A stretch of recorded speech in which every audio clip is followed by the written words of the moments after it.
ഞാൻ നിങ്ങൾക്കൊരു ചെറിയ സർപ്രൈസ് തരാൻ പോവുകയാണ്. പ്ലീസ്. ദീപൻ സാറിനെ വിളിക്കാൻ പോവാണ്. ഫോൺ എടുത്തേക്കണേ.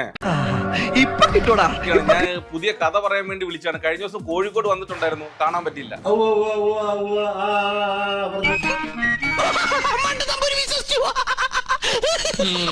നിന്റെ അപ്പൻ വിശ്വസിച്ചു. ഇത് ഞാൻ ഡയറക്റ്റ് ചെയ്യാൻ പോകുന്ന പടമാണ്, അതിന്റെ സ്റ്റോറി പറയാനാണ് വിളിച്ചത്. അതെ, സാറ് നായകനായിട്ട് ചെയ്യേണ്ട ഒരു പടമാണ്. ഞാൻ നായകനായിട്ട് ഒന്ന് ഷോക്കായി ഇല്ലടാ. ഷോക്കോ?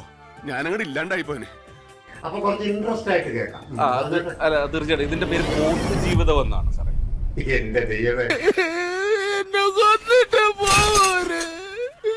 ഇവിടെ ഒരു ആട് ജീവിതം ഇറങ്ങിയിട്ട് പോത്ത് ജീവിതം കൂടെ എടുത്തെങ്കിലേ പറ്റുള്ളൂ. ശരി, പറഞ്ഞാട്ടെ. ഈശ്വര, ഇവിടെ ആരില്ലല്ലോ ഇതൊന്ന് പറഞ്ഞു ചിരിക്കാനായിട്ട്. സാറേ, ഇത് വളരെ സാറിനെ കളിയാക്കുവാന്നൊന്നും എനിക്ക് സംശയമുണ്ട്. ഇല്ലല്ലോ, ഞാൻ ആരെയും കളിയാക്കുന്നു, ഞാൻ എല്ലാം സീരിയസ് ആയിട്ട് പറയുന്ന ആളാണ്.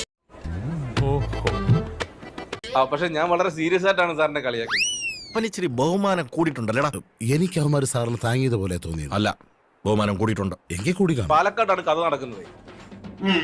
അതിന്റെ സൈഡിൽ നിന്ന് വർഷങ്ങൾക്ക് മുമ്പ് ഒരു പോത്തും കുട്ടിയെ കിട്ടുകയാണ്. എന്തോ കുത്തി പറയുന്ന പോലെ എനിക്ക് ഫീൽ ചെയ്യുന്നുണ്ട് കേട്ടോ. കുത്തിയില്ലല്ലോ, കുത്താൻ പോണല്ലേ ഉള്ളൂ. ഈ പറഞ്ഞതിന് വേറൊരർത്ഥം ഇല്ലേ? ഏയ്, അങ്ങനെ പ്രത്യേകിച്ച് അർത്ഥമൊന്നുമില്ല. ഞാൻ എന്തിനാ ഈശ്വര ഇങ്ങനെ തെറ്റിദ്ധരിക്കണേ? അപ്പൊ ഇതിനെ എടുത്ത് വളർത്തുന്നതും ഒക്കെയാണ് കഥാ തന്തു.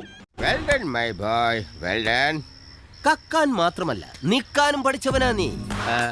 ഒരു കടയുടെ ഷട്ടർ ബുക്കുകയും ആര്യനിവാസ് ഇറച്ചിക്കട എന്ന് പറഞ്ഞൊരു ബോർഡും ഈ സ്വന്തം പോത്തിന്റെ ഇറച്ചി 350 രൂപയ്ക്ക് വിഷമത്തോടു കൂടി ആര്യൻ എടുത്തു കൊടുക്കുന്നിടത്താണ് സിനിമ തീരുന്നത്.